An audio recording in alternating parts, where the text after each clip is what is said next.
আজকে বানাবো ভীষণই সহজ পদ্ধতিতে ঠিক এরকমই ডিনার রেসিপি। রেসিপিটি প্রথম থেকে শেষ পর্যন্ত দেখার অনুরোধ রইল।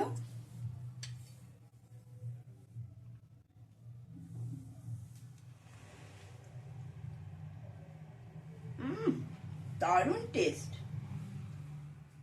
নমস্কার বন্ধুরা, হ্যাপি উইথ কোপা কিচেন কুকিং এ জানাই তোমাদের সকলকে স্বাগতম। আজকে এই ডিনার রেসিপিটা তোমাদের জন্য উপহার রইল। রেসিপিটা ভালো লাগলে একটা সাবস্ক্রাইব করে দেবে, পাশে থাকা বেল আইকনটা প্রেস করে দেবে। তোমাদের নতুন বন্ধুদের কাছে এইটুকুই আমার আবেদন। চলো রেসিপিটি শুরু করা যাক। শীতের রাতে যদি গরম গরম এরকম ডিনার পাওয়া যায় খুবই সহজ পদ্ধতিতে, তাহলে খাওয়াটা দারুণ জমে যায়। এখানে গোবিন্দভোগ চাল, এখানে আছে 2 কাপ মতন গোবিন্দভোগ চাল। গোবিন্দভোগ চালটা আধ ঘন্টা ভিজিয়ে রেখেছিলাম, ভিজিয়ে জলটা ঝরিয়ে নিয়েছি। গ্যাসে একটা কড়াই বসিয়েছি, কড়াইয়ের মধ্যে দিয়ে দিচ্ছি সাদা তেল। এখানে 2 চামচ মতো সাদা তেল দিয়েছি, আর দিয়ে দিচ্ছি হাফ চামচ ঘি। তেল ও ঘিটা গরম হয়ে যাওয়ার পরে ফোড়নে দিয়ে দিচ্ছি গোটা গরম মশলা, দিয়ে দেবো 2টো তেজপাতা। ফোড়নটা একটু নেড়ে চেড়ে নেব। এবারে প্রথমে এর মধ্যে দিয়ে দিচ্ছি লবণ। লবণটা দেওয়ার পরে দিয়ে দেব জল ঝরিয়ে নেওয়া গোবিন্দভোগ চালটা। গোবিন্দভোগ চালটা দিয়ে চালটা একটু ভেজে নেব। এবারে চালের মধ্যে দিয়ে দিচ্ছি সামান্য হলুদ গুঁড়ো। আমি গোবিন্দভোগ চাল দিয়ে করছি, তোমরা চাইলে বাসমতি চাল দিয়েও করতে পারো, বা ঘরে থাকা সেদ্ধ চাল দিয়েও করতে পারো। চালটা ভেজে নেওয়া হয়ে গেছে, এবারে সম্পূর্ণ চালটা আমি নামিয়ে নিচ্ছি।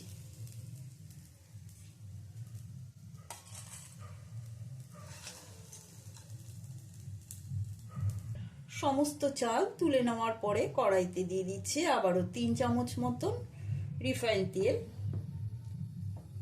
তেলের মধ্যে দিয়ে দিচ্ছি লবণ। এবারে দিয়ে দিচ্ছি ডিম। এখানে 3টে ডিম সেদ্ধ করে নিয়েছি, সেদ্ধ করা ডিমটা দিয়ে দিলাম। দিয়ে দিচ্ছি হলুদ গুঁড়ো। ডিমটাও ভেজে নেব। আর নিয়েছি এখানে একটা ছোট সাইজের ফুলকপি কেটে নিয়েছি। ডিমগুলো ভাজা হয়ে গেছে, তুলে নিচ্ছি। এবারে ভেজে নেব আলু। আমি ডিম দিয়ে করলাম, তোমরা চাইলে এটা পনির দিয়েও করতে পারো, এমনকি সয়াবিন দিয়েও করতে পারো। আলুগুলো ভাজা হয়ে গেছে, তুলে নিচ্ছি। এবারে এই তেলের মধ্যে ফুলকপিটা দিয়ে দিচ্ছি।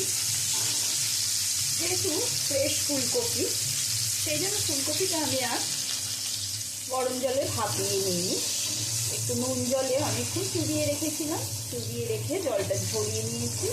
এবারে ফুলকপিটা লাল লাল করে ভেজে নেব। এখানে একটা বড় সাইজের পেঁয়াজ কুচি করে কেটে নিয়েছি। তোমরা চাইলে পেঁয়াজটা বাদ দিতেও পারো, তবে পেঁয়াজটা দিলে বেশি ভালো লাগে খেতে। ফুলকপিগুলো সুন্দর করে লাল লাল করে ভেজে নিয়েছি, এবারে তুলে নিচ্ছি।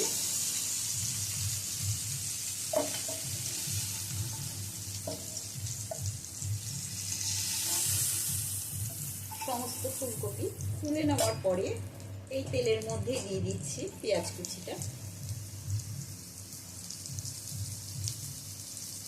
পেঁয়াজ কুচি দিয়ে নেড়ে ছেড়ে নেব, পেঁয়াজটা ভেজে নেব। পেঁয়াজটা ভেজে তুলে নিয়েছি। তারপরে যে বাকি তেলটা রয়েছে সেই তেলের মধ্যেই ফোড়ন দিয়ে দিলাম গোটা জিরে, আর দিয়ে দিচ্ছি 2টো শুকনো লঙ্কা। এই রান্নাটায় বেশি তেল ব্যবহার করা প্রয়োজন হয় না।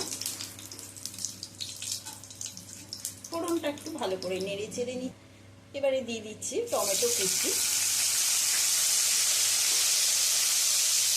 টমেটোটা তাড়াতাড়ি নরম হওয়ার জন্য দিয়ে দিলাম লবণ।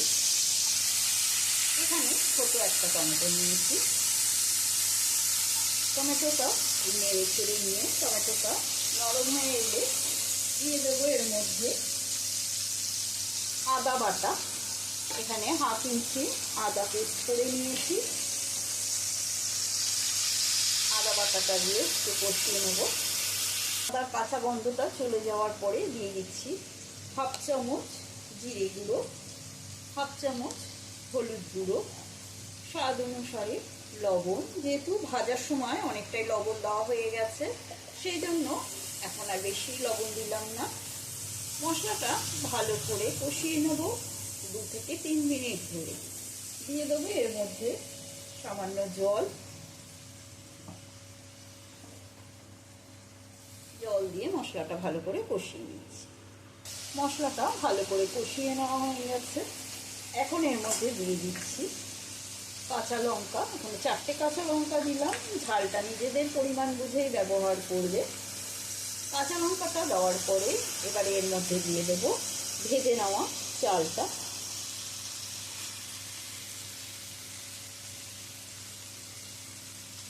সমস্ত চালটা দিয়ে আবারও কিছুক্ষণ কষিয়ে নেব।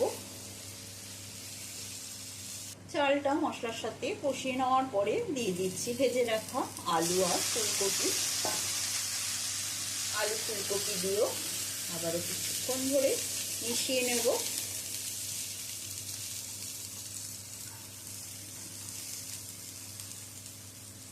সমস্ত কিছু কষিয়ে নেওয়ার পরে এবারে দিয়ে দিচ্ছি জল। আমি এই কাপের 2 কাপ চাল দিয়েছি, সেই জন্য এই কাপ মেপেই আমি জলের ব্যবহার করব।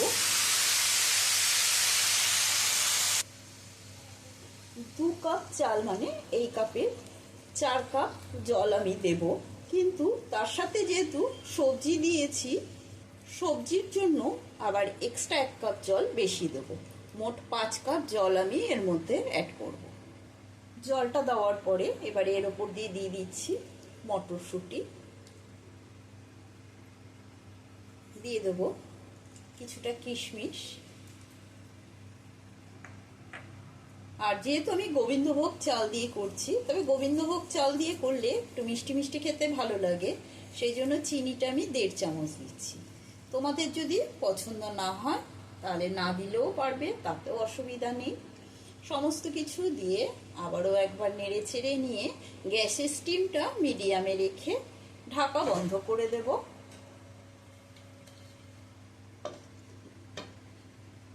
এবারে ঢাকাটা সরিয়ে নিচ্ছি। বাও, কি সুন্দর গন্ধ বেরিয়েছে। এই গোবিন্দভোগ চাল দিয়ে করলে কিন্তু দারুণ গন্ধ বেরোয়। এবারে দিয়ে দিচ্ছি এর উপর দিয়ে ভেজে রাখা ডিমটা। দিয়ে দেবো ভেজে রাখা পেঁয়াজ। ডিম আর পেঁয়াজ দিয়েও একটু নেড়ে নিচ্ছি।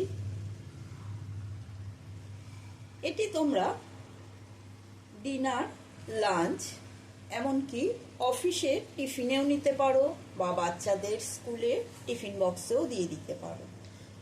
এতটাই সুস্বাদু হয়, একটিবার হলেও বানিয়ে খেয়ে দেখতে পারো।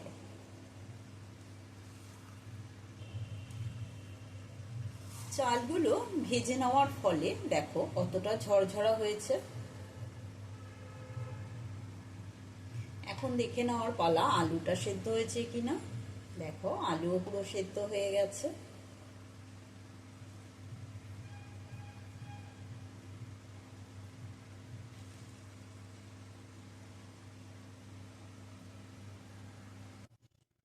আজকের মতো ডিনার কমপ্লিট।